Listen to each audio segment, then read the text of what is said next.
میرے دوستوں، میرے بزرگوں اور عزیزوں، میں نے اپنی اس آج کی گفتگو کے لیے آپ کے اور اپنے معصوم ہادی حضرت امام حسین علیہ السلام کی وصیت نامے کے ایک حصے کو سرنامہ کلام قرار دیا ہے۔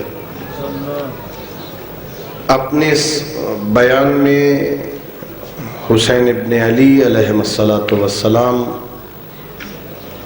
اپنے سارے کربلا کے قیام کے مقاصد کو بیان فرما رہے ہیں۔ حسین ابن علی آپ کے اور میرے معصوم ہادی اپنے اس جملات میں بیان فرماتے ہیں، میں نے مدینہ کیوں چھوڑا، میں نے مکہ کیوں چھوڑا، میں نے کربلا کے اس مشکل سفر کا انتخاب کیوں کیا۔ اپنے اس کربلا کے عظیم قیام کے مقاصد کو بیان کرنے کے لیے ارشاد فرماتے ہیں، دنیا والوں، میں معاشرے میں بدامنی ایجاد کرنے کے لیے نہیں نکلا۔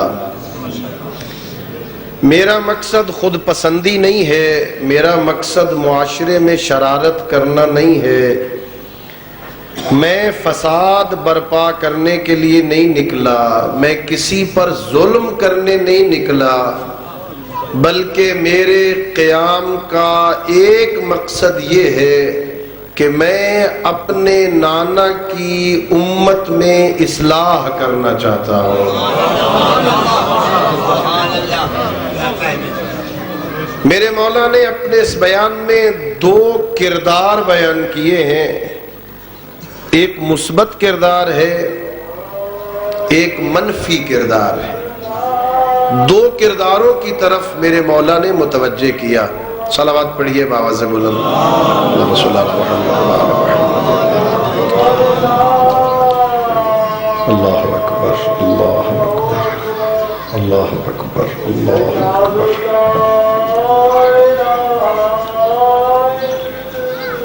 اشہد ان لا الہ الا اللہ وحدہ لا شریک لہ۔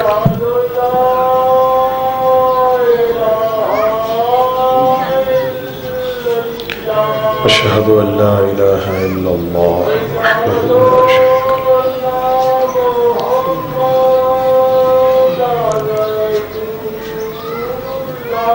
اشہد ان محمد رسول اللہ صلی اللہ علیہ وسلم۔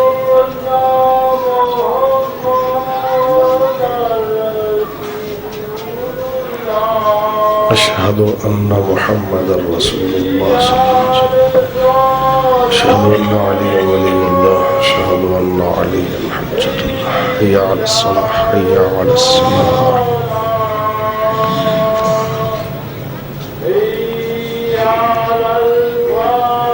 حی علی الفلاح،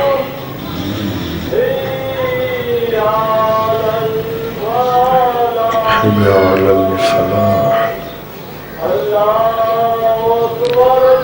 حی علی خیر العمل، حی علی خیر العمل۔ اللہ اکبر، اللہ اکبر، لا الہ الا اللہ، لا الہ الا اللہ۔ صلوات پڑھیے باعث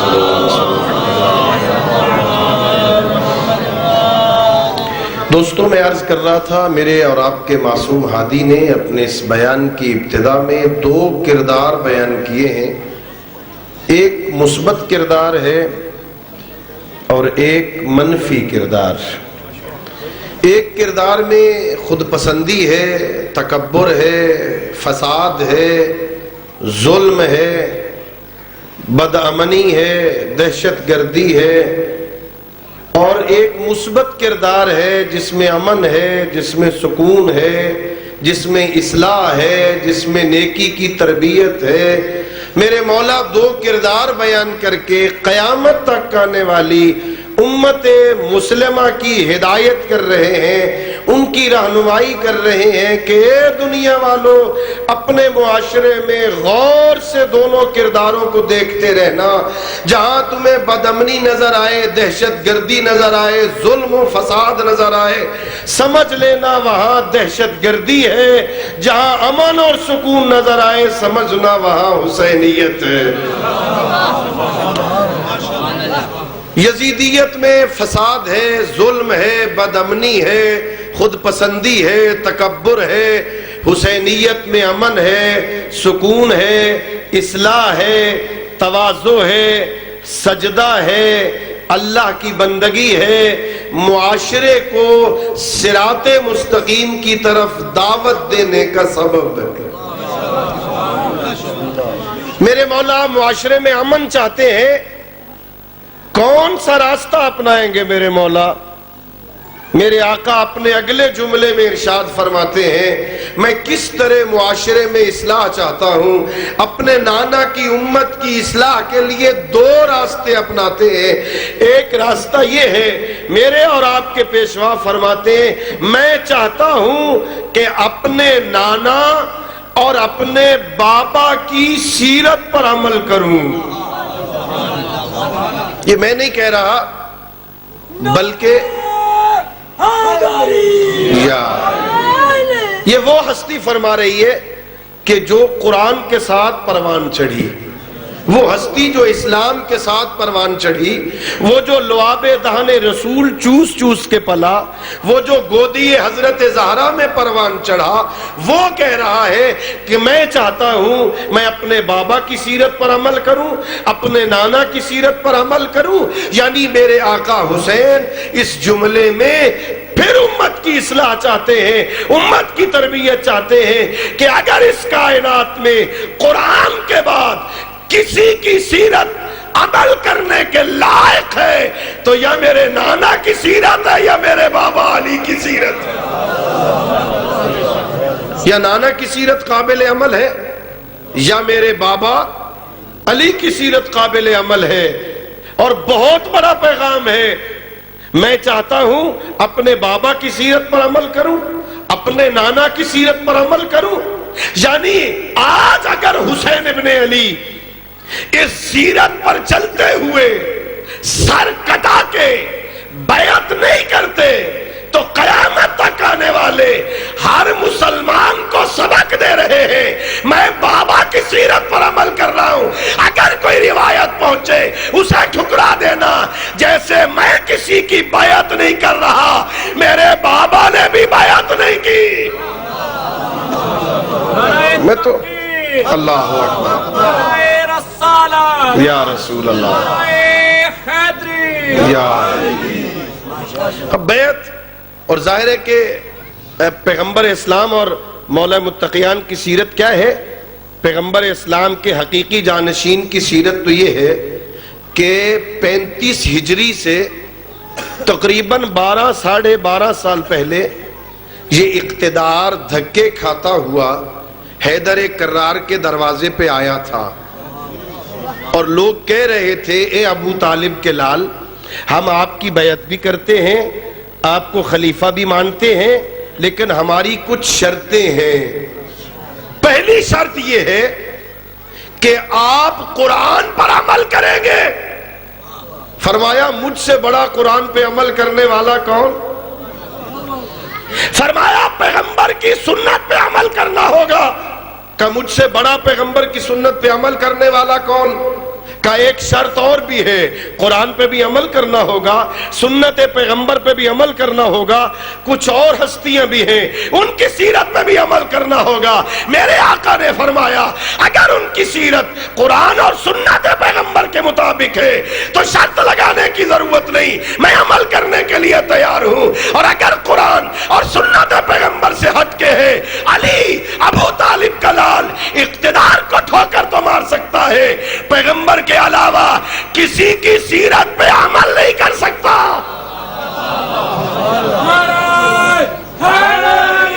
یا حسین ابن علی فرما رہے ہیں میں اپنے بابا کی سیرت پہ عمل کرنا چاہتا ہوں تاکہ یہ بتا دیا جائے اقتدار تو کوئی شے نہیں ہے، اقتدار کو ٹھکرایا جا سکتا ہے، زندگی کی آسائشوں کو چھوڑا جا سکتا ہے، آرام و سکون برباد کر سکتا ہے۔ زہرا کا لال کسی غیر معصوم کی بیعت، میں تو اپنے نانا کی سیرت پر اور اپنے بابا کی سیرت پر عمل کرنا چاہتا ہوں۔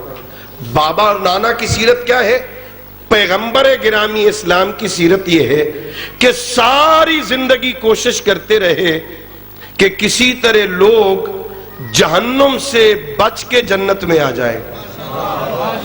پیغمبر اسلام کی کوشش یہ ہے یہ لوگ بت پرستی چھوڑ دیں، ان پتھروں کے بنے ہوئے بتوں کو سجدہ نہ کریں، کوئی پتھر کا بنا ہے، کوئی لوہے کا بنا ہے، کوئی چاندی کا ہے، کوئی تانبے کا ہے، کوئی سونے کا ہے، کوئی کسی سے اولاد مانگتے ہیں، کسی سے بارش مانگتے ہیں، کسی سے رزق مانگتے ہیں۔ چھوڑو ان اتنے خداؤں کو جو اپنے ہاتھوں سے بنائے ہیں، ان کو چھوڑو۔ یہ تو بیچارے ہیں، یہ تو اندھے ہیں، دیکھ کچھ نہیں سکتے، یہ تو گونگے ہیں، بول کچھ نہیں سکتے، یہ تو بہرے ہیں، سن کچھ نہیں سکتے، یہ تو بے طاقتیں ہیں، یہ تو بیچارے مجبور ہیں، اور اتنے مجبور ہیں جہاں بٹھا دو یہ تو یہ بھی نہیں بتا سکتے کہ ہم یہاں بیٹھنے کے اہل بھی نہیں ہیں۔ اتنے بیچارے ہیں، ان کی بندگی چھوڑو، ان کے سجدے کرنا چھوڑو، ان کی اطاعت چھوڑو، ان کے سامنے نہ جھکو، آؤ اس کے سامنے جھکو جو تمہارا بھی خالق ہے، میرا بھی خالق ہے۔ اسے خدا کے سامنے جھک جاؤ، اس کے سامنے جھکو جو تمہاری زندگیوں کا مالک، جو تمہاری نعمتوں کا مالک، جو تمہیں اولاد دینے والا، جس نے تمہارے لیے زمین پیدا کی، جس نے آسمان بنایا، اور اتنا کریم ہے، اتنا مہربان ہے، اتنا بڑا عظیم مہربان خالق ہے۔ تم ایک دانہ زمین میں بوتے ہو، وہ تم پہ کرم کرتا ہے، ایک دانے سے 7 بالیاں نکالتا ہے، ہر بالی پر 100 دانہ عطا کر کے کہتا ہے تو میرا شکر ادا کر، میں اس میں بھی برکتیں عطا کر۔ اللہ اکبر، یا رسول اللہ، یا ہاں ان کو چھوڑو، کسی طرح یہ لوگ بت پرستی چھوڑیں، جہنم سے بچیں، جنت میں آ جائیں۔ پیغمبر گرامی اسلام کو یہ اپنی تبلیغ، یہ اپنا مقصد اتنا پیارا تھا، اس مقصد کے لیے پتھر کھائے، سفر کیے، وطن چھوڑا، اور بہت مشکل سفر جو ہماری چھوٹی چھوٹی تاریخ کی کتابوں میں ہے۔ طائف کے سفر پہ گئے، پیغمبر اسلام بھی گئے، ایک صحابی کو بھی ساتھ لے گئے تاکہ طائف میں جا کے لوگوں کو اللہ کی توحید کا سبق پڑھائیں۔ پیغمبر اسلام جب نکلے اور مکہ کے مشرکوں کو بھی پتہ چلا کہ محمد ابن عبداللہ طائف جا رہے ہیں تبلیغ کے لیے، انہوں نے تیز گھوڑوں والے 2 سوار تیار کیے، ان کے ساتھ ایک غلام بھیجا کہ تم ان سے پہلے طائف جا کر لوگوں کو بتا دو تمہارے شہر میں وہ بندہ آ رہا ہے جس نے ہمارے شہر کے امن کو برباد کر دیا۔ بیٹوں کو باپ سے لڑا دیا، گھر سے گھر کو لڑا دیا ہے، ہاں ہمارے خداؤں کو برا بھلا کہتا ہے، کسی ان دیکھے خدا کی توحید کی تبلیغ کرتا، اور یہ بھی کہتا ہے کہ میں اس ان دیکھے خدا کا نبی بھی ہوں۔ عجیب بات ہے، کہتا ہے خدا ہے لیکن نظر نہیں آتا، کہتا ہے عجیب ہے میرا خدا، دیکھتا ہے اس کی آنکھیں نہیں، سنتا ہے مگر کان نہیں، بولتا ہے مگر زبان نہیں، طاقت رکھتا ہے مگر ہاتھ نہیں ہے۔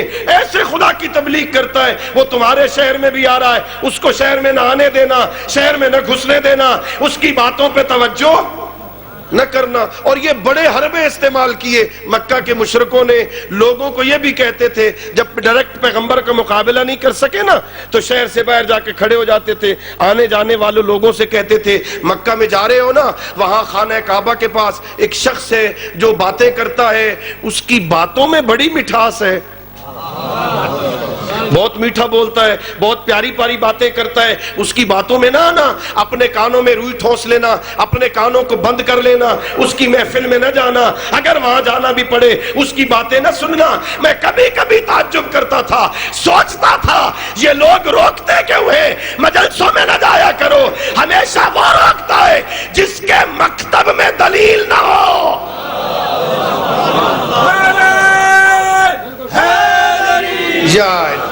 اس لیے روکتا ہے اس کے پاس کوئی دلیل نہیں ہے، اس کے پاس کوئی استدلال نہیں ہے، اپنی صداقت کی کوئی دلیل نہیں ہے، اس کی بات نہ سننا۔ جو وہاں جاتا ہے پھر واپس نہیں آتا، کوئی عجیب مٹھاس ہے اس کی باتوں میں، جو اس کے پاس چلا جاتا ہے وہاں سے پھر واپس نہیں آتا، اس کا ہو کے رہ جاتا ہے، اس کے خدا کو ماننے لگتا ہے۔ پیغمبر گرامی اسلام طائف جاتے ہیں، یہ گھوڑا سوار پیغمبر اسلام سے پہلے، صلوات پڑھیے باواز بلند،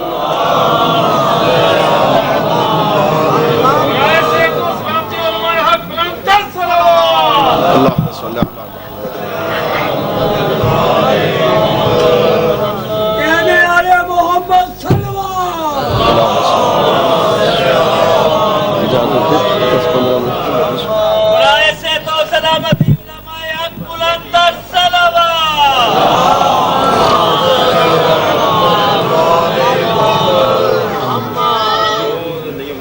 پیغمبر گرامی اسلام طائف گئے، قبلہ تشریف لے آئے، اور میں ظاہر اب زیادہ دیر آپ کو زحمت نہیں دوں گا، قبلہ کے بیان سے ہم مستفید ہوں گے، اور میں تو اکثر چونکہ اس علاقے میں آپ حضرات کو زحمت سماعت دیتا رہتا ہوں۔ پیغمبر اسلام جب طائف پہنچتے ہیں، پیغمبر کے پہنچنے سے پہلے پیغام پہنچ گیا تھا، لوگوں نے دروازے بند کر لیے، دروازوں پر انٹری کے گیٹ پر انہوں نے بچے کھڑے کر دیے، جھولیاں پتھروں سے بھر دیں، پیغمبر اسلام کو شہر میں داخل نہ ہونے دو۔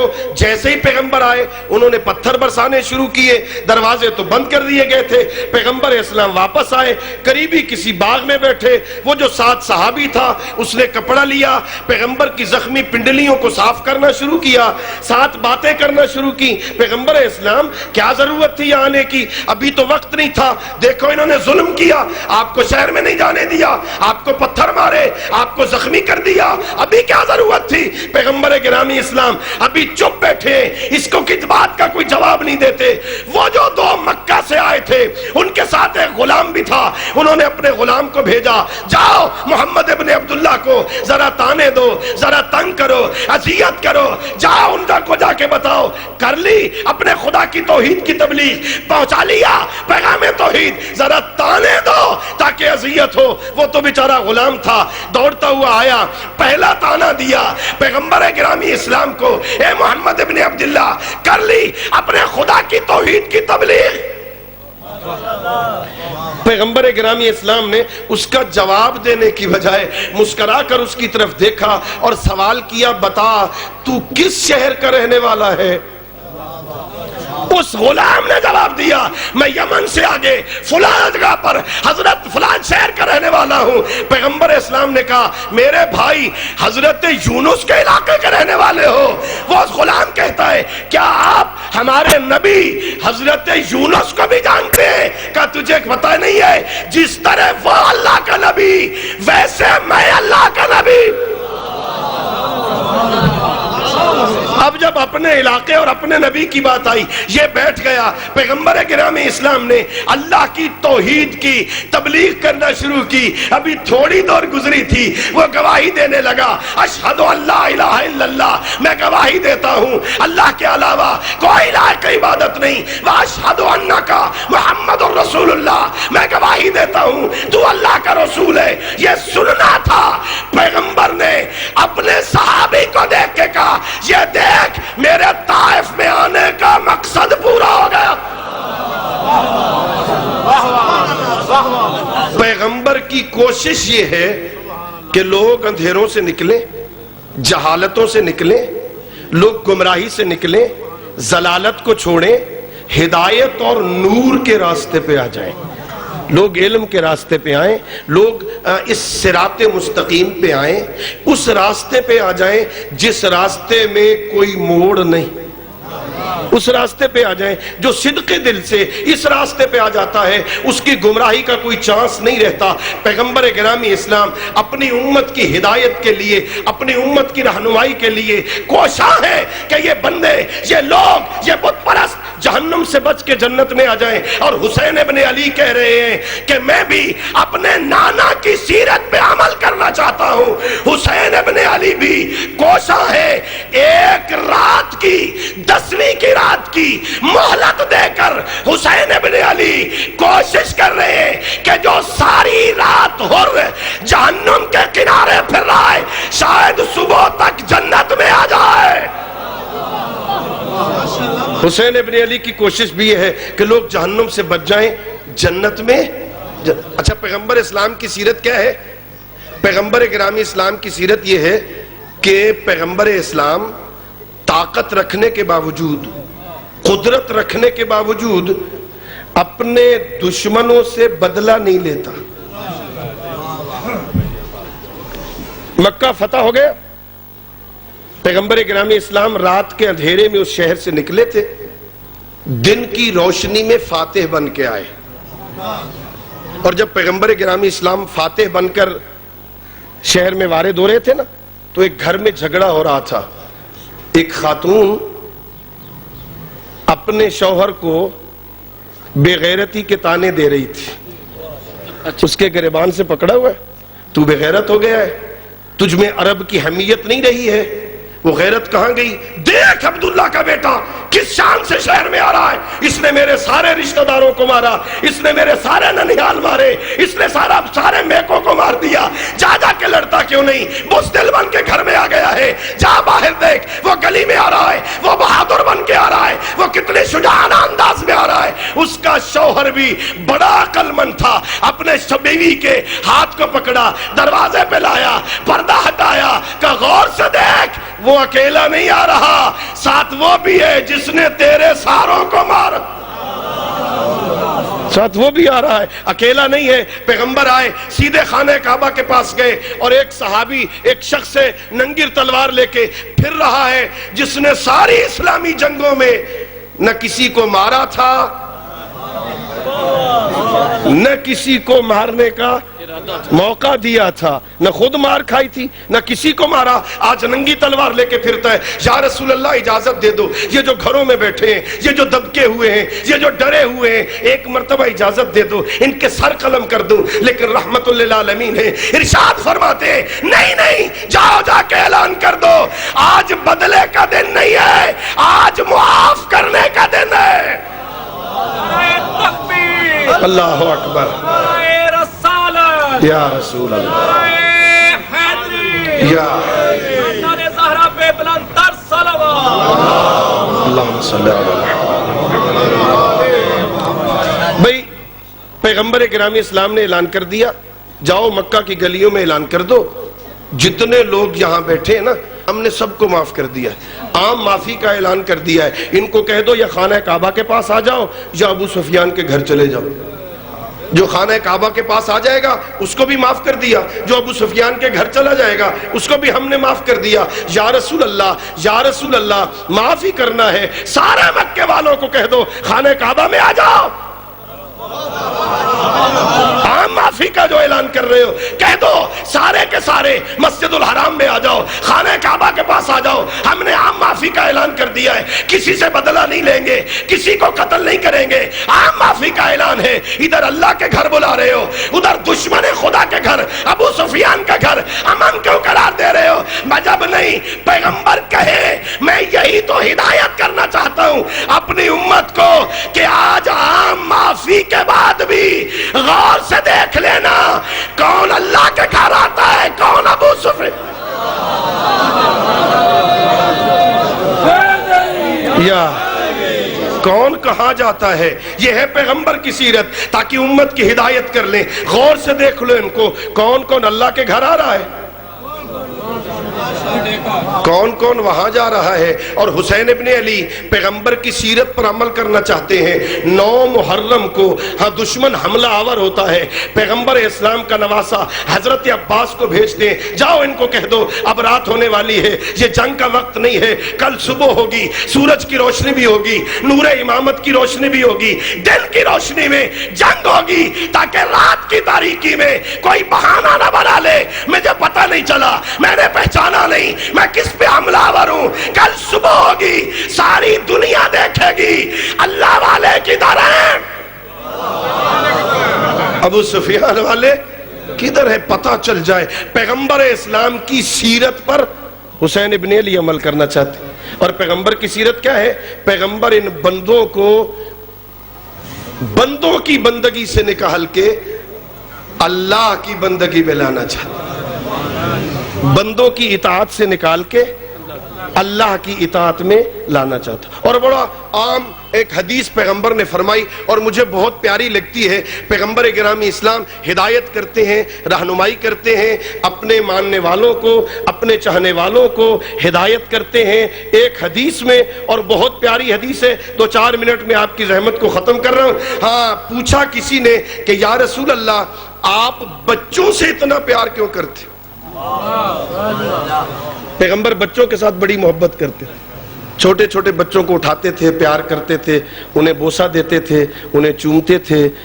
لوگوں نے پوچھا یا رسول اللہ ان بچوں سے اتنا پیار کیوں کرتے ہو؟ فرمایا انی احب الصبیان لخمس، میں اس لیے بچوں سے پیار کرتا ہوں، ان کے اندر 5 کردار ہیں، ان کے اندر 5 خصلتیں ہیں، ان کے اندر 5 عادات ہیں، اپنی ان عادتوں کی وجہ سے اپنے بزرگوں کو سبق سکھاتے ہیں، اس لیے ان بچوں سے پیار کرتا ہوں، اس لیے محبت کرتا ہوں۔ ان کے اندر 5 کردار ہیں، 5 خصلتیں ہیں، 5 ہدایتیں ہیں، 5 رہنمائیاں ان کے اندر موجود ہیں۔ کون سی یا رسول اللہ؟ کہ پہلی یہ اس لیے محبت کرتا ہوں، یتمرغون فی التراب، یہ بچے مٹی میں کھیلتے ہیں، ماں نہلاتی ہے، نئے کپڑے پہناتی ہے، یہ نہا دھو کے نئے کپڑے پہن کے جھام والا کی گلی میں آتا ہے، گندی گلی میں بیٹھتا ہے، کپڑے گندے کرتا ہے، گھر چلا جاتا ہے، ماں تھوڑی سی جھڑکتی ہے، پھر نہلا دیتی ہے، پھر کپڑے پہنا دیتی ہے، یہ پھر باہر نکلتا ہے، مٹی میں کھیلتا ہے، ہاں منہ پہ مٹی ڈالتا ہے، سر میں مٹی ڈالتا ہے، اپنے بازو گندے کرتا ہے، کپڑے گندے کرتا ہے، پھر گھر چلا جاتا ہے۔ یہ مٹی میں کھیل کھیل کے، مٹی سے پیار کر کر کے اپنے بزرگوں کو سبق سکھاتا ہے۔ اے بابا، اے چاچا، مٹی سے پیار کر، تکبر نہ کیا کر۔ تجھے تکبر زیب نہیں دیتا، اکڑ نہ جایا کر۔ تھوڑی سی زمین مل گئی، کوئی اچھی نوکری مل گئی، 4 پیسے آ گئے ہیں، غریب کو انسان ہی نہیں سمجھتا، کسی کے سلام کا جواب ہی نہیں دیتا، اور کوشش کرتا ہے کوئی مجھے پہلے سلام کرے، میں سلام کروں، یہ میری توہین ہو جائے گی، میرا بڑا پن تو تب بچتا ہے لوگ مجھے سلام کریں، میں جواب دوں، یہ بڑا پن نہیں ہے۔ کوشش کی صحابہ نے، پیغمبر اسلام نے ساری زندگی کسی کو موقع نہیں دیا کہ کوئی پہلے سلام کرے۔ تکبر نہ کیا کر، غرور نہ کیا کر، تراب سے پیار کیا کر، مٹی پہ بیٹھا کر تاکہ تیرے اندر تواضع آئے۔ اور میں تو کہا کرتا ہوں، او اللہ کے بندو ذرا غور تو کرو، پیغمبر کہہ رہے ہیں یہ بچے مٹی میں کھیلتے ہیں، تراب میں لیٹتے ہیں، اس لیے میں ان سے پیار کرتا ہوں۔ اگر کوئی تراب سے محبت کرے، اتنا عظیم ہو جائے کہ پیغمبر اس سے محبت کرے، اور اگر کوئی ابو تراب سے محبت کرے،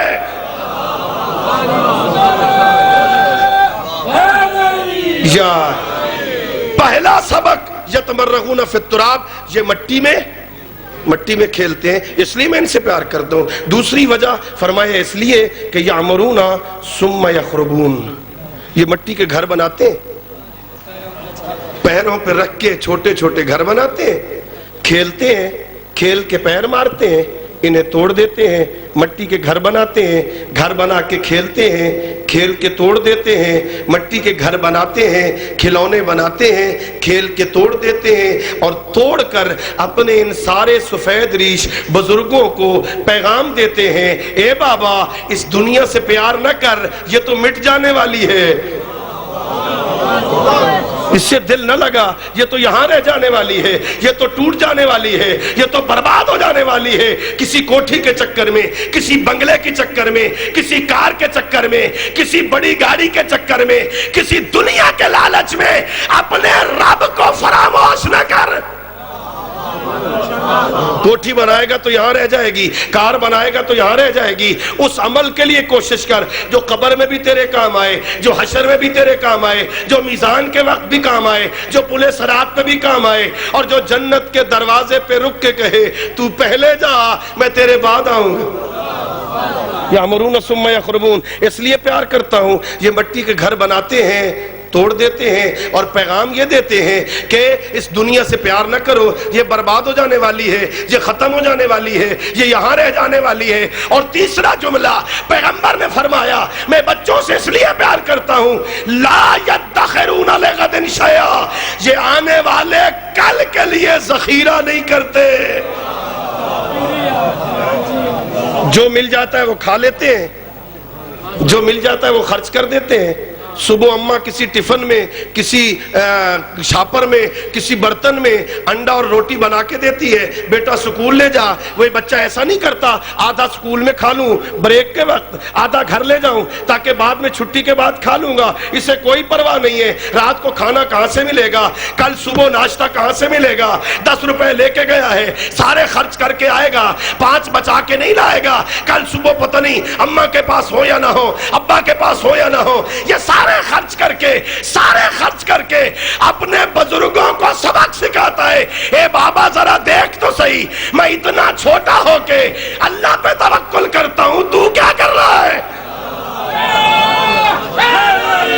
یا مجھے میرا اللہ وقت پہ دیتا ہے، میرا اللہ مجھے ضرورت کی دیتا ہے، ہاں میرا اللہ مجھے وقت پہ دیتا ہے، تجھے بھی دے گا، میں اتنا چھوٹا ہوں مجھے دیتا ہے، تو اتنا بڑا ہے تجھے نہیں دے گا۔ یہ کل آنے والے دن کے لیے ذخیرہ نہیں کرتا، چوری بھی نہیں کرتا، خمس کھا جائے، زکوٰۃ کھا جائے، غریبوں کا مال کھا جائے، فقیروں کا مال کھا جائے، یتیموں کا مال کھا جائے، رشتہ داروں کا سارا کھا کے کہے میں بڑا مالدار ہو گیا۔ اگر یہ دلیل ہو مالدار ہونے کی تو بینک کا مینیجر تو سب سے بڑا مالدار ہونا چاہیے کہ لوگوں کا مال اکٹھا کر رہا ہے، لوگوں کے اکاؤنٹ کھولے ہوئے۔ اللہ کے بندے لا یدخرون لغد شیئا، اس لیے محبت کرتا ہوں یہ آنے والے کل کے لیے ذخیرہ نہیں کرتے۔ اور فرمایا چوتھی وجہ، میں محمد، میں اللہ کا رسول، میں خاتم الانبیاء ان بچوں سے اس لیے پیار کرتا ہوں یختصمون بغیر حق، یہ لڑتے ہیں لڑائی میں کینہ نہیں ہوتا۔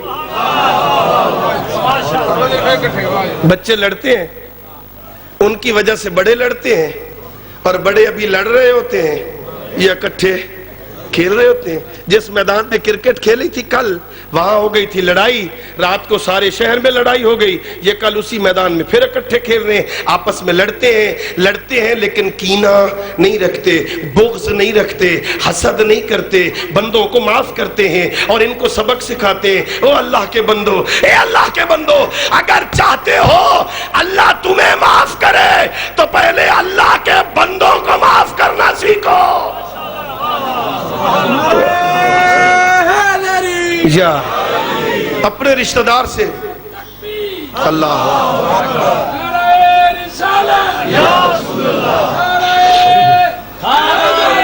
یا بھئی ہمارے علاقے میں تو لوگ بہت لڑتے ہیں، ادھر بھی کبھی کبھی سنتا ہوں میں خوب لڑائیاں ہوتی ہیں یہاں، ہاں جس سال فصل اچھی ہو جائے نا خوب لڑائیاں ہوتی ہیں، ہاں یہ اس سے لڑ رہا ہے، اور لڑتے آپس میں رشتہ دار ہیں، بہت لڑتے ہیں، اتنا لڑتے ہیں کہ شادیوں میں خوشی غمی میں آنا چھوڑ دیتے ہیں، ترک تعلق کر دیتے ہیں۔ یہ بھی علی ولی اللہ پڑھتا ہے، یہ بھی علی ولی اللہ پڑھتا ہے، گلی میں سامنے آ گیا ہے 2-4 گالیاں بھی سنائے گا، فلاں آ رہا ہے راستے کو بدل دے گا، یہ بھی علی ولی اللہ پڑھتا ہے، یہ بھی علی حیدر کرار کا موالی ہے۔ اتنی دشمنی ہو گئی، اتنا کینہ ہو گیا، ایک گلی سے اکٹھا گزرنا نہیں۔ لیکن تیری اور میری آقا زادی جناب سیدہ کہتی ہے اگر 2 مومن آپس میں ناراض ہو جائیں، ان میں سے جو پہلے صلح کے لیے ہاتھ بڑھائے گا میں محمد کی بیٹی اس کی جنت کی ضامن۔ یختصمون اللہم صلی علی محمد وعلی محمد یختصمون بغیر حق، لڑتے ہیں اور لڑائی میں کینہ نہیں ہوتا، ہاں ایک دوسرے کو معاف کر دیتے ہیں۔ اور میں چونکہ جلدی عرض کر رہا ہوں، میرے قبلہ بھی ہیں، میرے استاد بزرگوار بھی ہیں اور انہیں میں نے بٹھایا ہوا ہے، میں معذرت کا چاہوں گا، صرف 2 جملے سنو اور ختم کر دوں، میں زیادہ دیر آپ کو انتظار نہ کرنی پڑے۔ فرمایا اس لیے بچوں سے محبت کرتا ہوں، اس لیے کہ یہ مٹی میں کھیلتے ہیں، اس لیے محبت کرتا ہوں کہ یہ آنے والے کل کے لیے ذخیرہ نہیں کرتے، اس لیے محبت کرتا ہوں یہ مٹی کے کے گھر بناتے ہیں اور توڑ دیتے ہیں، اس لیے پیار کرتا ہوں۔ یہ لڑتے ہیں اور لڑائی میں کینہ نہیں ہوتا۔ اور فرمایا پانچویں وجہ، میں محمد، میں سید الرسل ان سے اس لیے پیار کرتا ہوں، البکاؤن، یہ روتے بہت، چھوٹی چھوٹی بات پہ روتے، چھوٹی چھوٹی خواہشوں پہ روتے، چھوٹی خواہش پوری نہ ہو رونے لگ جاتے۔ صبح سکول جانا ہے اور 5 روپے نہیں ملے تو رونے لگ جائیں گے، 5 روپے کی حیثیت کیا ہے، اس پہ رونے لگتے ہیں۔ اتنا روتے ہیں، اتنا روتے ہیں کہ رو کے اپنی منوا لیتے ہیں۔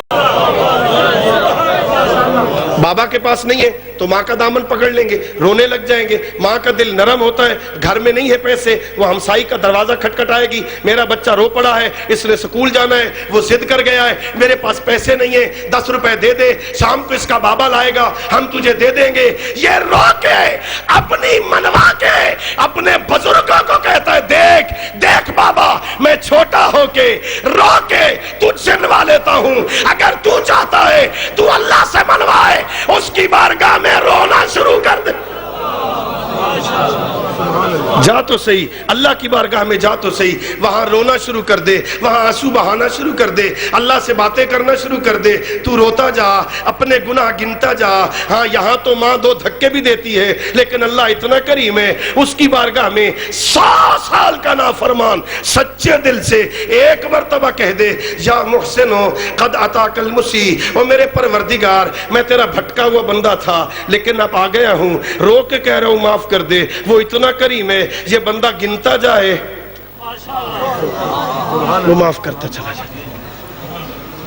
ہاں گویا وہ تو کہہ رہا ہے ہم تو مائل بے کرم ہیں، کوئی سائل ہی نہیں ہے، ہی نہیں کوئی مانگنے والا، کسی کے پاس وقت ہی نہیں ہے، کہ دنیا کے جھمیلوں میں اتنا پھنس گیا ہے، دنیا کے کاموں سے فرصت ہی نہیں ہے، اپنے رب سے باتیں کرنے کا موقع ہی نہیں ہے۔ نہیں بندگان خدا، بڑی آزادی کی زندگی بسر کر لی، 50 سال 60 سال 70 سال ہو گئے اللہ کی نافرمانی کرتے ہوئے، بس کرو۔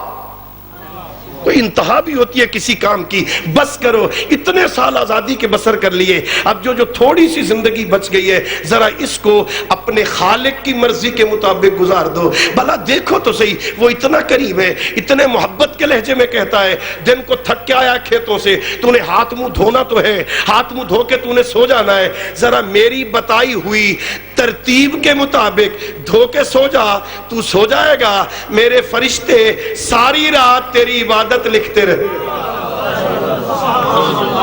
منہ تو نے دھونا ہے نا، چہرے پہ مٹی ہے، سارے دن دفتر میں رہا ہے، سارا دن گرد آلود سڑکوں سے گزرتا رہا ہے، تیرے چہرے پہ مٹی آ گئی ہے، تو نے دھونا تو ہے، صابن سے بھی دھوئے گا، صرف طریقہ وہ استعمال کر جو میرے نمائندوں نے تجھے بتایا ہے، تو سو جائے گا، میرے فرشتے عبادت لکھتے رہیں گے۔ عجیب ہے یہ بندہ، دھوتا ہے طریقہ اپنا بناتا۔ صبح اٹھنا تو ہے نا، تو نے صبح اٹھنا تو ہے، سویا تو نہیں رہنا۔ ہاں اس وقت اٹھ جا جس وقت میں کہتا ہوں، اس طرح سو جا جیسے میں کہتا ہوں، اس وقت اٹھ جا جس وقت میں کہتا ہوں، اس وقت اٹھ کے ذرا میری بارگاہ میں آ کے 2 رکعت نماز شکرانے کے ادا کر دے۔ اگر نہ اٹھتا، موت کے منہ میں چلا جاتا، میرا اللہ تیری کتنا کرم ہے، تو نے نئی زندگی دے دی، اسی شکرانے میں میری 2 رکعت نماز ادا کر دے، میرے سامنے سجدہ کر کے اپنی بندگی کا اظہار کر دے، میں اتنا کریم ہوں، رات کے سارے گناہ ان 4 سجدوں کے صدقے میں معاف کر دوں۔ ہے کوئی کتنا کریم ہے اللہ۔ پھر محبت کے لہجے میں کہتا ہے، یا ایھا الانسان ما غرک بربک الکریم، اے حضرت انسان بتا تو صحیح، مجھ جیسے کریم اللہ سے تجھے کس نے متکبر کر دیا؟ میرے ساتھ باتیں کیوں نہیں کرتا؟ میرے ساتھ پیار کیوں نہیں کرتا؟ ذرا تنہائی میں آ، اور کتنا کریم ہے اللہ، دنیا کے سارے وڈیرے، دنیا کے سارے حکمران، دنیا کے سارے چودھری تجھے اپنے پاس بلاتے ہیں اپنی غرضوں کے لیے۔ میرے ڈیرے پہ آ جا تاکہ میری ڈیرے پر رونق ہو، میرے پاس آ جا، تیرے ووٹوں کی ضرورت ہے، کوئی ووٹوں کے لیے بلاتا ہے، کوئی ڈیرے کی رونق کے لیے بلاتا ہے، کوئی دشمن پہ روک ڈالنے کے لیے بلاتا ہے، ہر کوئی تجھے اپنی غرض کے لیے بلاتا ہے، اور اللہ وہ کریم بادشاہ ہے جسے خود کوئی غرض نہیں ہے، تیرے فائدے کے لیے بلاتا ہے۔ میرے پاس آ جا، مجھے اپنے دکھڑے سنا جا، اپنی پریشانیاں بتا جا، اپنے غم بتا جا، رزق چاہیے تو مانگ، اولاد چاہیے تو مانگ، پریشانیوں کا رفع چاہیے تو مانگ، نعمتیں چاہیے تو مانگ، صحت چاہیے تو مانگ، جو چاہیے تو مانگتا جا۔ اور پھر ایسے ہی نہ مانگنا، میں نے ایسے وسیلے بنا دیے جن کے وسیلے کو رد نہیں کرتا، جو چاہیے مانگ مجھ سے، وسیلہ آل نبی کا دے، ان کا وسیلہ دے، مانگ مجھ سے، میرے اللہ اولاد دے دے، پیغمبر کے صدقے میں رزق دے دے، علی کے صدقے میں صحت دے دے، شفیع روز جزا کے صدقے میں بچوں کو حسن دے دے، حسن کے صدقے میں پروردگار میری آخرت حسین بنا دے، حسین کے صدقے مجھ سے مانگتا جا، ان کا صدقہ دیتا جا، میں تجھے عطا کرتا چلا جاؤں گا۔ اور مانگنے کا ایک ڈھنگ یہ ہے کہ وہاں رونا شروع کر دے، اگر اپنے گناہوں پہ رونا نہ آئے تو شام غریبہ کو یاد کر لے۔ اللہ اکبر۔ اپنے گناہوں پہ رونا نہ آئے، اپنی گستاخیوں پہ رونا نہ آئے تو شام غریبہ کو یاد کر کے رو لیا کر۔ اور میں کہا کرتا ہوں کبھی کبھی، اے نجف کے والی، مسجد کوفہ میں ایک رات میں ہزار رکعت نماز ادا کرنا آسان، مسجد کوفہ میں 2,000 سجدے کرنا آسان ہے، خنجر کے تلے سجدہ کرنا مشکل۔ اے والی کربلا، خنجر کے تلے سجدہ کرنا آسان ہے، جلتے ہوئے خیموں میں سجدہ کرنا مشکل۔ سید سجاد زین العابدین کی عظمت یہ ہے، شام غریبہ ساری رات زینب کبریٰ پہرے دیتی رہی، سید سجاد سجدہ کرتا رہا، لا الہ الا اللہ حقا حقا، لا الہ الا اللہ صدقا صدقا، لا الہ الا اللہ۔ او میرے پروردگار، تیرے علاوہ کوئی لائق عبادت نہیں، کوئی اور امتحان بھی ہے تو سجاد حاضر۔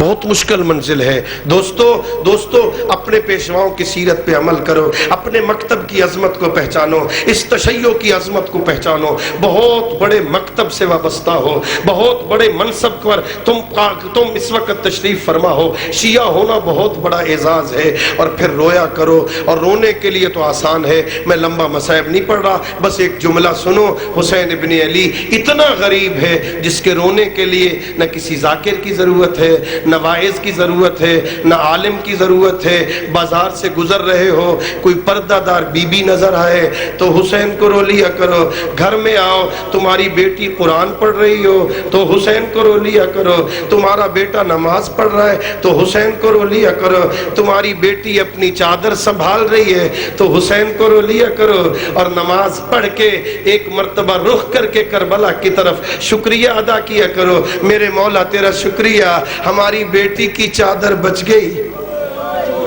اللہ اکبر۔ بہت مشکل منزل ہے عزادارو، اتنی مشکل منزل ہے، ذرا تصور کرو کہاں کہاں سے علی کی بیٹی اجڑ کے واپس آئی ہے، اتنی اجڑی ہے علی کی بیٹی، اتنی غریب ہوئی ہے زینب کبریٰ۔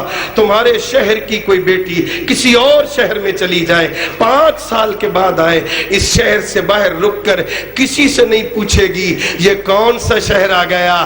زینب اتنی اجڑ گئی ہے، مدینہ کے باہر رک کر سید سجاد سے پوچھتی ہے، او میرے لال بتا یہ کون سا شہر آ گیا؟ اے پھپھی اماں یہ تیرے نانے محمد کا شہر آ گیا۔ تو ام کلثوم نے مرثیہ پڑھا، یا مدینہ تجدنا لا تقبلینا، اے نانا کے شہر ہمیں قبول نہ کرنا، اب تجھ میں رہنے کے قابل نہیں رہ گئے۔ با برادر رفت بودم، بے برادر آمدم، تاج بر سر رفت بودم، خاک بر سر آمدم۔ جب گئی تھی تو بھائیوں کا سایہ سر پہ تھا، اور جب اجڑ کے آئی ہوں خاک کربلا سر میں ملا۔ اتنی اجڑی علی کی بیٹی، سگا بھائی محمد حنفیہ آیا، سید سجاد کو گلے لگایا، میرے بھتیجے بتا ان بیویوں میں میری بہن زینب کون سی ہے؟ سید سجاد نے بتایا وہ جو سفید سر والی بیٹھی ہے یہی تیری بہن زینب ہے۔ محمد حنفیہ آگے بڑھے، جناب زینب کبریٰ نے اپنے بازوؤں کو اپنی چادر سے چھپانا چاہا۔ محمد حنفیہ نے پوچھا اے بہن زینب یہ بازوؤں کو کیوں چھپا رہی ہے؟ کہا بھیا مجھے بھائی کے قتل کے بعد رسیاں پہنائی گئی، ابھی تک رسیوں کے داغ میرے بازوؤں پر موجود۔ الا لعنت اللہ علی القوم الظالمین وسيعلم الذين ظلموا أي منقلب ينقلبون وآخر دعوانا أن الحمد لله رب العالمين اللهم صل على محمد وآل محمد